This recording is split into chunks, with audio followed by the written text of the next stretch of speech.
درجة رفيعة عالية الشريف. يا سيدي يا رسول الله خذ بيدي ما لي سواك ولا قلبي إلى أحد مولاي صل وسلم دائما أبدا على حبيبك خير الخلق كلهم. الحمد لله رب العالمين والصلاة والسلام على سيد المرسلين وعلى آله وأصحابه الطيبين الطاهرين. أما بعد، فقد قال الله تعالى في كلامه القديم والفرقان المجيد: إن الله وملائكته يصلون على النبي يا أيها الذين آمنوا صلوا عليه وسلموا تسليما. اللهم صل على سيدنا محمد، اللهم صل عليه وسلم. اللهم صل على سيدنا محمد طب القلوب ودوائها وعافية الأبدان شفائها ونور الأبصار وضيائها وعلى آله وصحبه وسلم. سبحانك لا علم لنا إلا ما علمتنا إنك أنت العليم الحكيم. وما توفيقي إلا بالله عليه توكلت وإليه أنيب. صدق الله العلي العظيم. الصلاة والسلام عليك يا سيدي يا رسول الله خذ بيدي قلت حيلتي أنت وسيلتي وأدركني مرادي يا رسول الله لا وسيلة إلا أنت يا رسول الله. எல்லா புகழும் புகழ்ச்சியும் ஏக வல்லவனாம் அல்லாஹ்வுக்கு சுப்ஹானஹு வ தஆலா ஒருவனுக்கு உரித்தாகுக. ஸலாத் என்னும் கருணையும் சலாம் என்னும் ஈரேற்றமும் நம் உயிருக்கு உயிரான உயிருக்கு மேலான கண்மணி சய்யிதுனா முத்து முஹம்மது ரசூலுல்லாஹி ஸல்லல்லாஹு அலைஹி வஸல்லம் அவர்கள் மீதும் பாக்கியம் பெற்ற அவர்கள் குடும்பத்தினர்கள் மீதும் சத்திய சஹாபா பெருமக்கள் அனைவர்கள் மீதும் அவர்களை பின்பற்றி வருகிற தாபிஈன்கள் தபா தாபிஈன்கள் நல்லவர்கள் நாதாக்கள் வலிமார்கள் உலகத்தில் வாழ்ந்து கொண்டிருக்கக்கூடிய சையது சாதாத்துமார்கள் கல்வி நிறைந்த உஸ்தாதுமார்கள் அன்பு குறித்தால் ஷேகுமார்கள் ஹலீஃபாக்கள் அத்தனை நபர்கள் மீதும் ஏர்வாடி தர்கா பள்ளியிலே சுஹதாக்களுக்கெல்லாம் தலைமை பீடமாக இருக்கக்கூடிய குத்பா சையது சுல்தான் இப்ராஹிம் ஷஹீத் வலியுல்லா அவர்களுடைய துஆவோடு ஏர்வாடி தர்கா பள்ளியிலே ஒன்று கூடியிருக்கக்கூடிய நம்முடைய அனைவர்கள் மீதும் அல்லாஹுடைய அன்பும் அருளும் நின்று நிலவட்டுமாகுக. கண்ணியம் நிறைந்த அல்லாஹுவின் நல்லடியார்களே, நாம் பாக்கியம் நிறைந்த ஒரு நன்னாளிலே நாம் வீட்டிருக்கிறோம். இந்த துல்ஹஜ் மாதம் என்பது எவ்வளவு பெரிய சிறப்புக்குரிய மாதம் என்பதை எல்லாம் நாம் அறிந்திருக்கிறோம். அந்த பெருநாளை அந்த திருநாளை நாம் கொண்டாடி நாம் மகிழ்ந்திருக்கிறோம். இன்று 3வது ஜும்மாவிலே நாம் வீட்டிருக்கிறோம். இந்த 3வது ஜும்மாவிலே பாக்கியம் நிறைந்த சோதாக்கள் நிறைந்து காணக்கூடிய சையது ஷஹீத் சுல்தான் இப்ராஹிம் வலியுல்லா அவர்களுடைய அருகாமையிலே அமைந்திருக்கக்கூடிய அந்த பள்ளியிலே நாம் ஒன்று கூடியிருக்கிறோம் என்பதை நாம் நினைத்து பார்க்க வேண்டிய கடமையும் கடப்பாடு நமக்கு இருக்கிறது. அல்லாஹ்வுக்கு சுப்ஹானஹு வ தஆலா எல்லோருக்கும் எல்லா உதவிகளையும் எல்லா பேருதவிகளையும் அல்லாஹ் செய்து கொண்டிருந்தாலும் கூட சில நபர்களுக்கு அல்லாஹ் சில பாக்கியங்களை கொடுப்பதற்காக வேண்டி சோதாக்களாக நிறைந்திருக்கக்கூடிய இந்த இடத்திலே அல்லாஹ் நம்மை ஒன்று கூட வைத்திருக்கிறான் என்று சொன்னால் நாம் அதிகமாக அல்லாஹ்வுக்கு நன்றி உள்ள அடியானாக நாம் இருக்க வேண்டும் என்பதை நாம் எண்ணி பார்க்க நாம் கடமைப்பட்டிருக்கிறோம். வலிமார்களை வாழ்க்கையை நாம் எடுத்துக்கொள்வோமேயானால் அவர்கள் எப்படி இந்த நிலையை அவர்கள் அடைந்திருக்கிறார்கள் என்பதை எல்லாம் நாம் நினைத்து பார்க்க வேண்டும். நாமும் அந்த நிலையை அடைவதற்காக தான் நாம் வந்திருக்கிறோம். ஏதோ உலகத்திலே பிறந்தோம், வாழ்ந்தோம், வாழ்க்கை முடிந்து போனது அல்ல. வாழ்க்கை என்பது நாம் வாழ்வது மறுமையுடைய வாழ்க்கைக்காக இன்னொரு வாழ்க்கை இருக்கிறது. அந்த வாழ்க்கை இனிமை உள்ள வாழ்க்கையாக, அல்லாஹ்வுடைய ரிதாவை பெற்ற வாழ்க்கையாக, அல்லாஹ்வுடைய அன்பை பெற்ற வாழ்க்கையாக அமைவதற்காக வேண்டிதான் நாம் ஒன்று கூடியிருக்கிறோம். கண்ணியம் நிறைந்தவர்களே, இறைநேசர்கள் எப்படி இவ்வளவு பெரிய விலாயத்தை அடைந்திருக்கிறார்கள் என்பதை நாம் எண்ணி பார்க்கிறோம். அல்லாஹ் தஆலா தன் திருமறையிலே சொல்லி காட்டுகின்ற சொல்கிறான், இன்னல்லதீன காலூ ரப்புனா அல்லாஹு தும்ம இஸ்தகாமு ததனஸ்ஸலு அலைஹிமுல் மலாயிகா அல்லா தகாஃபு வலா தஹஸனு வஅன் என்று அல்லாஹ் தஆலா தன் திருமறையிலே இறைவன் கோடிட்டு காட்டுகிறான். அவர்கள் அல்லாஹ் என்ற வார்த்தையை அவர்கள் சொல்லிக் கொண்டிருப்பார்கள். எந்த நேரத்திலும் கூட, எந்த நிலை ஏற்பட்டாலும் கூட அவர்கள் நாவிலே சொல்லக்கூடியவர்கள் அல்ல, வலிமார்கள் நாவிலே சொல்லக்கூடியவர்கள் அல்ல, உள்ளத்தால் பக்குவப்படுத்தி உள்ளத்திலே அல்லாஹ் என்பதை சொல்ல வைத்தார்கள். நாம் வலிமார்களுடைய தகுதி என்ன, நம்முடைய தகுதி என்ன என்பதை எண்ணி பார்க்க நாம் கடைபெற்றிருக்கிறோம். இந்த ஜும்மாவுடைய தொழுகையை நிறைவேற்றுவதற்காக நாம் வந்திருக்கிறோம். நாம் நியத்து செய்கின்ற பொழுது இந்த ஜும்மாவுடைய தொழுகையை 2 ரக்காயத்தை கிப்லாவை முன்னோக்கி அல்லாஹ்வுக்காக தொழுகிறேன் என்று நாம் கிப்லாவை முன்னோக்கி தொழுகிறோம். இறைநேசர்கள் அவர்கள் கிப்லாவை முன்னோக்குவதல்ல, அவர்கள் அல்லாஹ்வை பார்த்தவர்கள், அல்லாஹ்வை கிப்லாவா ஆக்கி தொழுகக்கூடியவர்கள். ஒவ்வொரு நிமிடமும் ஒவ்வொரு நிமிஷமும் அல்லாஹ்வை காணக்கூடிய ஒரு நிலையில் இருக்கக்கூடியவர்கள் தான் இறைநேச செல்வர்களாக இருக்கிறார்கள் என்பதை நாம் எண்ணி பார்க்கிறோம்.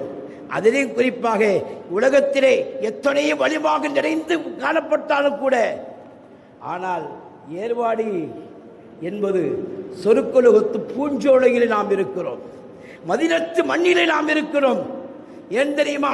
அண்ணலம் எம்பெருமான் முத்து முஹம்மது ரசூலுல்லாஹி ஸல்லல்லாஹு அலைஹி வஸல்லம் அவர்களுடைய அகலை வைத்தை சேர்ந்தவர்களாக சையது ஷஹீத் சுல்தான் இப்ராஹிம் வலியுல்லாஹ் அவர்களும் மற்றும் இருக்கக்கூடிய சுஹதாக்கள் எல்லாம் அந்த வாழேடி வாழையாக வருகிறார் என்று சொன்னால், நாம் பெருமானார் ஸல்லல்லாஹு அலைஹி வஸல்லம் அவர்களுடைய அந்த சாதத்தை பெற்றிருக்கக்கூடிய சுஹதாக்களுடைய அந்தஸ்திலே இருக்கக்கூடிய அவர்களிடத்தில் நாம் இருக்கிறோம் என்று சொன்னால், எப்படிப்பட்ட நிலையிலே இருக்கிறோம் என்றால், இந்த தீன் இஸ்லாமை லா இலாஹ இல்லல்லாஹ் முஹம்மது ரசூலுல்லாஹ் என்ற சத்திய விளக்கத்தை இந்த இந்திய திருநாட்டிலே, இந்த தமிழ்நாட்டிலே நிலைநாட்டுவதற்காக வேண்டி அருள்பாடுபட்டவர்கள் சுஹதாக்கள். தங்களுடைய உயிரை இழந்தார்கள், தங்களுடைய பொருளை இழந்தார்கள், தங்களுடைய தாயையும் அவர்கள் மார்க்கத்திற்காக இழக்க வைத்தார்கள், தாங்கள் கட்டிய மனைவியை மார்க்கத்திற்காக இழக்க வைத்திருக்கிறார்கள் என்பதை நாம் எண்ணி பார்க்க நாம் கடைபெற்றிருக்கோம் என்று சொன்னால், ஒரு குடும்பமே மார்க்கத்திற்காக தன் உயிரை கொடுத்து இந்த தீன் இஸ்லாமை வளர்த்திருக்கிறது என்று சொன்னால், அந்த சுஹதாக்களுடைய இடத்துக்கு நாம் வந்திருக்கிறோம் என்று சொன்னால், எப்படிப்பட்ட சங்கையோடு நாம் இருக்க வேண்டும் தெரியுமா? சுஹதாக்கள் என்பதில் அல்லாஹு தஆலா என்ன சொல்லி காட்டுகிறான்? வலா தஹஸபன்னல்லதீன குதிலு ஃபீ ஸபீலில்லாஹி அம்வாதா பல் அஹ்யாஉ இன்த ரப்பிஹிம் யுர்ஸகூன். நீங்கள் மற்றவர்களை மௌத்தா போனதை போன்று நீங்கள் இந்த சுஹதாக்கள் மண்ணோடு மண்ணாக போய்விட்டார்கள் என்று நினைக்காதீர்கள். வலிமார்கள் அப்படிப்பட்டவர்கள் அல்ல, அவர்கள் ஹயாத்தோடு இருக்கிறார்கள். நாம் எப்படி இருக்கிறோமோ அப்படி ஹயாத்தோடு இருக்கிறார்கள். ஆனால் அவர்களுக்கு அல்லாஹ்வுடைய புறத்திலிருந்து ரிஸ்க் அளிக்கப்படுகிறது என்று அல்லாஹ் தன் திருமறையிலே சான்றிதழ் பகிர்ந்து கொண்டிருக்கிறார் என்று சொன்னார். அந்த சுஹதாக்களுடைய இடத்துக்கு நாம் வந்திருக்கிறோமே, சார் சிந்தனை செய்து வாருங்கள். சுஹதாக்கள் இடத்துக்கு வந்திருக்கிறோம், எந்த அதப்போடு நாம் இருக்கிறோம், எந்த ஒழுக்கத்தோடு நாம் இருக்கிறோம், சற்று சிந்தனை செய்து வாருங்கள். ஏதோ வந்திருக்கிறோம், ஏதோ தர்காக்கள் என்பது கூத்தரிக்கக்கூடிய இடம் என்று நாம் நினைத்துக் கொண்டிருக்கிறோம். கண்ணியம் நிறைந்தவர்களை சுஹதாக்கள் நிறைந்திருக்கிறார்கள். சுஹதாக்கள் சையது ஷஹீத் சுல்தான் இப்ராஹிம் பாதுஷா நாயகம் அவர்கள் நம்மை பார்த்து கொண்டிருக்கிறார்கள். யார் எந்த நியத்தோடு வருகிறார்கள், எந்த எண்ணத்தோடு வருகிறார்கள், என்னிடத்திலே இந்த மக்காமிலே எப்படி இருக்கிறார்கள் என்பதை அவர்கள் பார்க்கிறார்கள். நாம் ஏதோ சடங்குக்காக வேண்டி ஏதோ நாம் நினைத்து கொண்டிருக்கிறோம். ஏதோ இங்கே வந்து விட்டால் எல்லாம் முடிந்து விட்டது நினைக்காதீர்கள். வலிமாக்கள் பெரும் பெரும் வலிமாக்கள் நாதாக்கள் எல்லாம் சுகதாக்களுடைய இடத்திற்கு மட்டுமல்ல, அவுளியாக்கள் இருக்கக்கூடிய இடத்திற்கு கூட அவர்கள் முன்னால் போய் நிற்பதற்கு அவர்களுக்கு தகுதி இல்லை என்று சொல்லி அவர்கள் தூரத்தில் நின்று கொண்டு அந்த சுகதாக்களையும் வலிமார்களை சலான் சொல்லி துவா செய்யக்கூடிய வலிமார்களே, உங்களிடத்தில் வரக்கூடிய தகுதி எங்களுக்கு இல்லை, உங்களிடத்தில் வரக்கூடிய தகுதி எங்களுக்கு இல்லை என்று தூரத்திலே நின்று கொண்டு அவர்கள் துவா செய்யக்கூடிய நாம் பார்க்கிறோம். கனியம் நிறைந்தவர்களே, கம்பமா நகரத்திலே அல் ஆரிஃபுல் அம்பாநாயகம் ரலியல்லாஹு அன்ஹு என்று சொல்லப்படக்கூடிய ஒரு பெரிய நாதாக்கள், அவர்கள் எப்படிப்பட்டவர்கள் தெரியுமா என்பதை 40 ஆண்டுகள், ஒரு ஆண்டு 2 ஆண்டு அல்ல, 40 ஆண்டுகள் ஒரே இடத்திலே இருந்து தவம் செய்தவர்கள், வெளியிலே வராமல் 40 ஆண்டுகள் உள்ளே இருந்து தவம் செய்த மாபெரும் ஞானியாக அல் ஆரிஃப் அம்பாநாயகம் ரலியல்லாஹு அன்ஹு திகழ்கிறார்கள். அவர்கள் ஒரு முறை நாகூர் ஆண்டவர் ஷாகுலமி பாதுஷா நாயகம் ரலியல்லாஹு அன்ஹு அவர்களை ஜியாரத் செய்வதற்கு அப்படி செல்கிறார்கள். அப்படி செல்கின்ற நேரத்திலே அவர்கள் பாதுஷா நாயகம் அடங்கியிருக்கக்கூடிய நாகூர் ஆண்டவர் அடங்கியிருக்கக்கூடிய அவருடைய கால்மாட்டு தெருவிலே கால்மாட்டை நோக்கி ஒரு தெருவு இருக்கிறது. அந்த தெருவுடைய ஆசிரியை போய் பார்த்தால் அங்கே அன்றைய காலங்களில் எல்லாம் விளக்குகளை ஏற்றி ஒரு தூணிலை வைப்பார்கள். அந்த தூணுக்கிட்டே வந்து நிற்பார்கள், உள்ளே வரமாட்டார்கள். அம்பாநாயகம் அவர்கள் உள்ளே வரமாட்டார்கள். சொல்வார்கள், நாகூர் ஆண்டவர் அவர்களே, ஷாகுல் நாயகமே, நான் உங்களிடத்து வரக்கூடிய தகுதி எனக்கு இல்லை, நீங்கள் அடங்கி இருக்கக்கூடிய இடத்தை கால் வைக்கக்கூடிய எனக்கு தகுதி இல்லை, நீங்கள் எனக்கு துவா செய்தால் நான் பெரிய மகானாக ஆகிவிடுவேன் என்ற நிலையிலே அவர்கள் வாழ்ந்திருக்கிறார்கள் என்று சொன்னால், நாம் ஏதோ சுகதாக்குடைய இடத்தில் நாம் வருகிறோம், எந்த அளவுக்கு கண்ணியத்தோடு இருக்க வேண்டும், சப்தங்களை எவ்வளவு சப்தம் போட்டு பேசுகிறோம், சிந்தித்து பாருங்கள். நாம் நேற்றையிலிருந்து நான் கவனித்துக் கொண்டிருக்கிறேன்.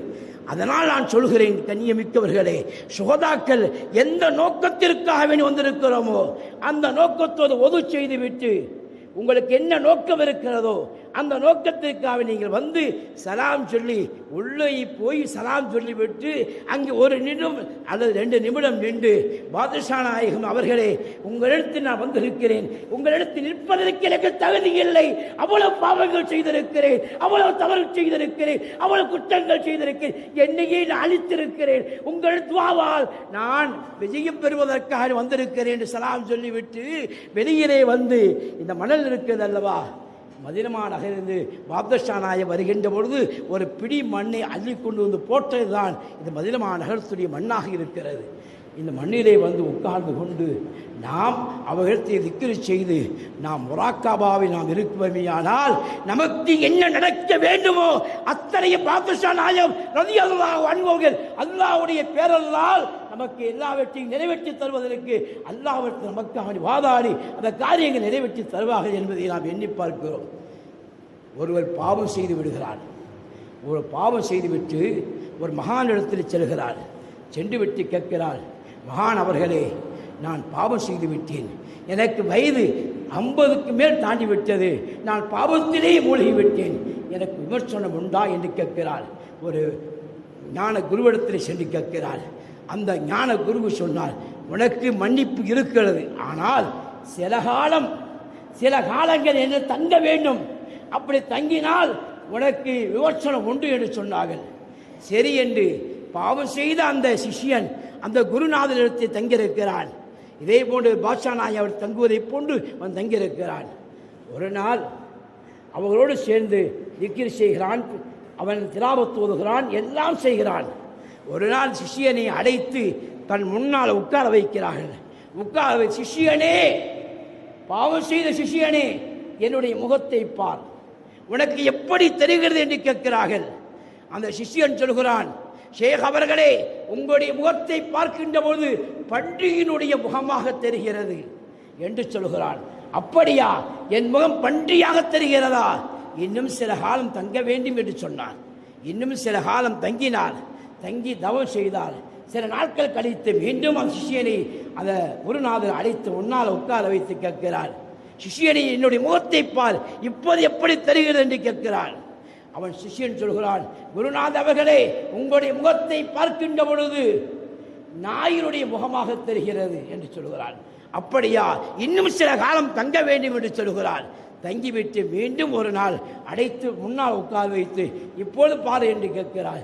இப்போது எப்படி தெரிகிறது என்று கேட்கின்ற பொழுது, ஷேக் அவர்களே, உங்களுடைய முகத்தை பார்க்கின்ற பொழுது கழுதையுடைய முகமாக தெரிகிறது என்று சொல்கிறான். அப்படியா, இன்னும் சில காலம் தங்க வேண்டும் என்று பக்கத்தில் அமர வைத்து அவர் தவம் செய்து கொண்டிருக்கிறார். சில நாட்கள் கழித்தது.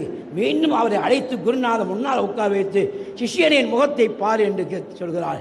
பார்த்தவன் சொல்கிறான், குருநாத அவர்களே, உங்களுடைய முகம் இப்போதுதான் மாற்றுடைய உருவமாக தெரிகிறது என்று சொல்கிறான். அப்படியா, இன்னும் சில காலம் தங்கி என்று சொன்னார். தங்கினார். மீண்டும் அந்த ஷேக் அவர்கள் மீண்டும் அழைத்து இப்போது உட்கார்ந்து முன்னத்திப்பார் என்று சொல்கிறான். அப்போது சொல்கிறான், சிஷியன் சொல்கிறான், சிஷியன், குருநாத அவர்களே, இப்போதுதான் உங்களுடைய முகம் மனிதனுடைய முகமாக தெரிகிறது என்று அந்த சிஷியன் சொல்கிறான். சொல்கின்ற பொழுது அந்த குருநாதர் என்ன சொன்னார்கள் தெரியுமா? சிஷியனே, என்னுடைய முகத்திலே பன்றிய உருவத்தை பார்த்தாய், நாயுடைய உருவத்தை பார்த்தாய், கழுதையுடைய உருவத்தை பார்த்தாய், மாட்டுடைய உருவத்தை பார்த்தாய். இந்த 4 உருவத்தை என்னை பார்த்தாய். என்னையா நீ பார்த்தாய்? உன்னையே என்னில் நீ கண்டுகொண்டாய். உன்னிடத்தில் இத்தனை குணங்களும் நிறைந்திருந்தன. பன்றியுடைய குணங்கள் உன்னிடத்தில் இருந்தன. மாற்றுடைய குணங்களும் நாயுடைய குணங்களும் கழுதையுடைய குணங்கள் எல்லாம் உன்னிடத்தில் நிறைந்திருந்தன. என்னிடத்தில் வந்து தவம் செய்து தொழுது துவா செய்ததுக்கு பின்னால் அந்த அழுக்கார்களை எல்லாம், அந்த பாவங்களை எல்லாம் அல்லாஹ் அழித்து மனித புனிதனாக அல்லாஹ் உன்னை ஆக்கிவிட்டான் என்று சொன்னார்கள் என்றால், கனியை விளைந்தவர்களே, சுகதாக்களாக இருக்கக்கூடிய பாதுஷா நாயகம் ரலியல்லாஹு அன்ஹு அவர்களிடத்தில் வந்திருக்கிறோம். பாவம் செய்தவர்களாக வந்திருக்கிறோம். எத்தனை பாவங்கள் செய்திருக்கிறோம். இரகசியமாக எத்தனை பாவம் செய்திருக்கிறோம். பகிரங்கமாக எத்தனை பாவங்கள் செய்திருக்கிறோம். பகலில் எத்தனை பாவங்கள் செய்திருக்கிறோம். இரவிலே எத்தனை பாவங்கள் செய்திருக்கிறோம். அந்த பாவங்களை எல்லாம் அதை அகற்றி மனித புனிதனாக அல்லாஹ்வோடு ஒன்றிணைத்தவனாக ஆகுவதற்காக வேண்டிதான் இந்த மகானிடத்தை நாம் தேடி வந்திருக்கிறோம் என்று சொன்னால், அந்த மகானுக்கு கொடுக்க வேண்டிய கண்ணியத்தை நாம் கொடுப்போமே ஆனால், அவர்களுக்கு கொடுக்க வேண்டிய கண்ணியத்தை நாம் கொடுப்போமே ஆனால், அல்லாஹ்வின் மீது ஆணையாக சொல்லுகிறேன், நம்மளை மனித புனிதனாக உள்ளத்திற்குரிய அழுக்கார்களை அகற்றி நம்மளையும் அவர்களை போன்று ஒரு விலாயத்தை உடையவர்களாக நம்மளை அனுப்புவார்கள் என்பதை எண்ணி பார்க்க நாம் கடைபெற்றிருக்கிறோம். கண்ணியம் நிறைந்தவர்களே, சற்று சிந்தித்து பாருங்கள். அவர்கள் கண்ணியப்படுத்த வேண்டிய கடமை நமக்கு இருக்கிறது. என்றால் நபிகள் பெருமான் ஸல்லல்லாஹு அலைஹி சொன்னார்கள், ஒரு நாள் அலி ரலியல்லாஹு அன்ஹு அவர்களை அழைத்தார்கள், ஃபாத்திமா நாயகி ரலியல்லாஹு அன்ஹா அவர்களை அழைத்தார்கள், ஹசன் ரலியல்லாஹு அன்ஹு ஹுசைன் ரலியல்லாஹு அன்ஹு அழைத்து சொன்னார்கள், அல்லாஹ் மஹாவுலாயி, யா அல்லாஹ், இவர்கள்தான் என் குடும்பத்தினர்கள் என்று சொன்னார்களே, இவர்கள்தான் என் குடும்பத்தினர் சொன்னார்களே, அவங்களுடைய வழியில் வரக்கூடியவர்தான் இமாம் ஹசன் இமாம் ஹுசைன் ரலியல்லாஹு தஆலா அன்ஹுவுடைய வழியில் வரக்கூடியவர்கள் தான் வலிமாக என்பதை எண்ணி பார்க்க நாம் கடைபெற்றிருக்கிறோம். ஆகையினால் நாம் அந்த வலிமார்களை, அந்த இறைநேசரை கண்ணியப்படுத்தினால் ரசூல் ஸல்லல்லாஹு அலைஹி வஸல்லம் அவர்களை கண்ணியப்படுத்தியவர்கள் நாம் ஆவோம். எப்போது ரசூலை கண்ணியப்படுத்தி விட்டோமோ, எப்போது வலிமார்களை கண்ணியப்படுத்தினோமோ, அல்லாஹ்வை நாம் கண்ணியப்படுத்தினோம். எப்போது அல்லாஹ்வை நாம் கண்ணியப்படுத்தி ரசூலை கண்ணியப்படுத்தி விட்டோமோ, அல்லாஹ் நம்ம மீது அவன் அருள் புரியக்கூடியவனாக, நம்மளை மனித புனிதனாக அல்ல ஆக்கக்கூடியவனாக இருக்கிறார் என்பதை எண்ணி பார்க்க நாம் கடைபெற்றிருக்கிறோம். அது மட்டுமல்ல, நபிகள் நாயகம் ஸல்லல்லாஹு அலைஹி வஸல்லம் இறக்கி வைத்தால் திருமறையிலே அல்லாஹ் தஆலா சூரத்து ஷூராவிலே சொல்லி காட்டுகிறான், நபியே நீங்கள் சொல்லுங்கள், குல் அஸ்அலுக்கும் அலைஹி அஜ்ரன் இல்லல் மவத்தத ஃபில் குர்பா, உங்களுக்கு நான் எந்த கூலியும் கேட்கவில்லை, என்னுடைய சாதாத்துக்களை அகல பைத்துகளை கண்ணியப்படுத்த வேண்டும் என்று அல்லாஹ் தன் திருமறையிலே சொல்லி காட்டுகிறானே, அப்படி கண்ணியப்படுத்த வேண்டும். அப்படி கண்ணியப்படுத்தலாம் அகல ரசூல் என்று சொல்கிறோம், அகல பைத்து என்று சொல்கிறோம். அகல பைத்து என்றால் பெருமானார் ஸல்லல்லாஹு அலைஹி வஸல்லம் அவர்களுடைய குடும்பத்தினர்கள். அவுராது ரசூல் என்று சொன்னார் பெருமானார் ஸல்லல்லாஹு அலைஹி வஸல்லம் பிச்சர்கள். கராபத் ரசூல் என்று சொன்னார் ஸல்லல்லாஹு அலைஹி வஸல்லம் உறவினர்கள். சையது சாதாத் என்று சொன்னார் அவர்கள் பெரிய தலைவர்களாக இருக்கிறார்கள். இன்னும் நம்முடைய தமிழ்நாட்டிலே கேரளாவிலே சொல்வார்கள் தங்கல்மார்கள் என்று சொல்வார்கள். தங்கல்மார்கள் என்று சொல்வார்கள். அவர்கள் எல்லாம் சீதேவி பெற்றவர்கள். அந்த சீதேவி பெற்றவர்கள் எத்தனையோ தங்கல்மார்கள் இங்கே வந்து அமர்ந்திருக்கிறார்கள். தங்களை யார் என்று காட்டிக் கொள்ளாமல் இருக்கிறார்கள். அவர்களுடைய துவாவை நமக்கு கிடைக்க வேண்டும் சொன்னால் நாம் இந்த பாதுஷாவிடத்திலே அவர்களுக்கு உண்டான கண்ணியத்தை, அவர்களுக்கு உண்டான மரியாதையை அந்த இடத்தில் நாம் கொடுப்பவையானால் நிச்சயமாக பாதுஷா நாயகம் அவர்கள் ஒரு நாளும் நம்மை கைவிட மாட்டார்கள் என்பதுதான் சத்தியமாக இருக்கிறது என்பதை நான் உங்களிடத்தில் நான் நினைவுபடுத்திக் கொள்கிறேன். ஆகையினால் நம்முடைய பாவங்கள் நிறைய செய்து கொண்டிருக்கிறோம், பாவங்களை உழண்டு கொண்டிருக்கிறோம். ஆகையினால் பாவங்களை விட்டு நாம் மீட்சி வர வேண்டும் சொன்னால் வலிமார்களை நாம் எண்ணி பார்க்க நாம் கடைபெற்றிருக்கிறோம். வலிமார்கள் எப்படிப்பட்டவர்கள் தெரியுமா? இன்னல்லதீன காலூ ரப்புன் அல்லாஹ், அவர்கள் சொல்வார்கள் ரப்புன் அல்லாஹ் என்று, இறைவன் அல்லாஹ் என்று சொல்வார்கள். அல்லாஹ் என்று சொல்வது மட்டுமல்ல, சும்மஸ்தகாமு, அது நினைத்து நிற்பார்கள். கஷ்டங்கள் வருகிறதா பொருட்படுத்த மாட்டார்கள், துன்பங்கள் வருகிறதா பொருட்படுத்த மாட்டார்கள், சந்தோஷம் ஏற்படுகிறதா எப்போதும் ஒரே நிலையில் இருக்கக்கூடியவர்கள்தான். ஆகையினால்தான் நாம் அல்லாஹ் என்ற வார்த்தையை அதிகமாக சொல்ல வேண்டும். அல்லாஹ் அல்லாஹ் என்று எப்படி வலிமார்கள் எப்படிப்பட்டவர்கள் தெரியுமா? ஒரு குழந்தை அழுகிறது, அடம்பிடிக்கிறது. தாயே எனக்கு ஐஸ் வேண்டும் என்று அடம்பிடிக்கிறது. டாக்டர் சொல்லியிருக்கிறார், இந்த குழந்தைக்கு ஐஸ் கொடுத்தால் இந்த குழந்தையிலே உடம்பு பாதித்து விடும். ஆகையினால் எந்த வகையில் ஐஸ் கொடுக்கக்கூடாது என்று தாய் சொல்லிவிடுகிறார், டாக்டர் சொல்லிவிடுகிறார். அந்த தாய் ஐஸ் கேட்டு கத்தக்கூடிய அந்த குழந்தைக்கு கொடுக்க மறுக்கிறது. மீண்டும் அந்த குழந்தை சத்தத்தை உயர்த்துகிறது, தாயே எனக்கு தா, எனக்கு ஐஸ் வேண்டும் என்று சத்தத்தை விடுகிறது. அந்த தாய் பொறுத்து பார்க்கிறது, பொறுக்க முடியவில்லை. 4 கைகளால் அந்த குழந்தையை நெய்ய பிடிக்க அடித்து விடுகிறது. அடித்தது மட்டுமல்ல, கோபம் தணியவில்லை. எந்த டாக்டர் எதை சாப்பிடக்கூடாது என்று சொல்லியிருக்கிறாரோ அதை நீ வற்புறுத்தி கேட்கிறாய் என்று நினைத்து உடனேயே அந்த தாய் என்ன செய்கிறாள் தெரியுமா?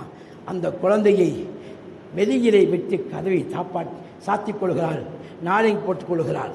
அந்த குழந்தை வெளியிலே நின்று கத்துகிறது. எப்படி கத்துகிறது?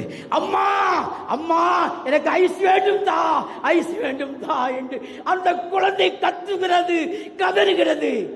தாய்க்கு இரக்கம் ஏற்படுகிறது. குழந்தை சப்தத்தை தாங்க முடியவில்லை, உயிர் போய்விடுமோ என்று நினைத்து எந்த குழந்தையை எந்த கையால் அடித்து எந்த வெளியிலே தள்ளிவிட்டாலோ அதே கையால் அந்த குழந்தையை பிடித்து அந்த குழந்தையை கதவை திறந்து உள்ளே அடைத்து முகத்தில் இருக்கக்கூடிய கண்ணீரை எல்லாம் துடைத்து அப்படியே தன்னுடைய நெஞ்சிலே தூக்கி வைத்து கொண்டு கொஞ்சுகிறாள். இந்த ஒரு தடவை ஐஸ் வாங்கி தருகிறேன் என்று எதை வாங்கித்தர மறுத்தாலோ அதை ஐஸை வாங்கி கொடுத்து இனிமேல் கேட்கக்கூடாது என்று சொல்கிறார். இதே போலதான் ரப்புல் ஆலமீன் இருக்கிறானே, அல்லாஹ் ரப்புல் ஆலமீன் வலிமாக எல்லாம் அல்லாஹ் அல்லாஹ் என்று அழைத்த காரணத்தினால் அல்லாஹ் தாலா இவ்வளவு பெரிய விலாயத்தை பெறக்கூடியவர்களாக அல்லாஹ் அவர்களை மாற்றினான் என்றால் நம்மை அல்லாஹ் மாற்ற மாட்டானா? நாமும் அல்லாஹ் அல்லாஹ் அல்லாஹ் என்று சொல்கிறோமே தவிர நாவிலே சொல்கிறோம், உள்ளத்திலே அல்லாஹ் என்ற வார்த்தை இல்லை. உள்ளத்திலிருந்து யாருக்கா வந்திருக்கிறது? நெஞ்சை பிடித்து சொல்லுங்கள் பார்ப்போம். அல்லாஹ் என்று சொல்கிறோம், தஸ்மீமணியை வைத்து உறுத்துகிறோமே தவிர வெளி உலகத்துக்கு மக்கள் எல்லாம் நம்ம புகழ வேண்டும், மக்கள் எல்லாம் இவர் பெரிய ஷேகாக இருக்கிறாரே, ஹலீஃபாவாக இருக்கிறாரே என்று எல்லாம் போட்ட வேண்டும் என்பதற்காக வேண்டி நாம் எல்லாம் ஊருடைய மனிதனாக இருக்கிறார் என்று நினைத்து நாம் எல்லாம் திக்ர் செய்து கொண்டிருக்கிறோம். ஆனால் வலிமார்கள் அப்படிப்பட்டவர்கள் அல்ல. அவர்கள் எல்லாம் உள்ளத்தால் தஸ்பீஹ் செய்தவர்கள். அல்லாஹ் அல்லாஹ் என்று இப்படி நாம் உள்ள தஸ்பீஹ் அமைத்துக் கொள்ள வேண்டும். அல்லாஹ் அல்லாஹ் அல்லாஹ் அல்லாஹ் என்று நாம் வலிமார்களிடத்தில் உட்கார்ந்து கேட்க வேண்டும். கேட்டதுக்கு பின்னால் எப்படி குழந்தை தாயிடத்திலே கெஞ்சியதோ, தாயிடத்திலே கெஞ்சி கேட்டதோ, எப்படி தாய் ஐசை வாங்கி கொடுத்ததோ அதே போல் ரப்புல் ஆலமீன் 70 தாய்மார்களை விட இரக்கமுடைய இரட்சகனான அல்லாஹ் இந்த அடியாரின் அன்பு கொண்டவன் அல்லாஹ் அவனை அழைக்கின்ற அல்லாஹ் அல்லாஹ் அல்லாஹ் அல்லாஹ் என்னை விட்டு விடாதே அல்லாஹ் அல்லாஹ் உன்னுடைய தர்பாருக்கு வந்திருக்கிறேன். உன்னை சொன்னால் சங்கைப்படுத்தப்பட்ட சுகதாக்களுடைய ஷஹீதுடைய பர்த்தபாயத்தை வந்திருக்கிறப்பே என்னை கைவிட்டு விடாதே, இவர்களுடைய துஆவை கிடைக்க செய்யறப்பே என்று நான் கேட்கின்ற பொழுது அல்லாஹ் அல்லாஹ் அல்லாஹ் என்று அழைக்கின்ற பொழுது 70 தாய்மார்களை விட இரக்கமுடைய இரட்சகன் இந்த அடியார்களால் நம்மின் மீது இரக்கங்கள் இரக்கம் காட்டி நம்முடைய தேவைகளை எல்லாம் அல்லாஹ் பூர்த்தி செய்யக்கூடியவனாக இருக்கிறான்.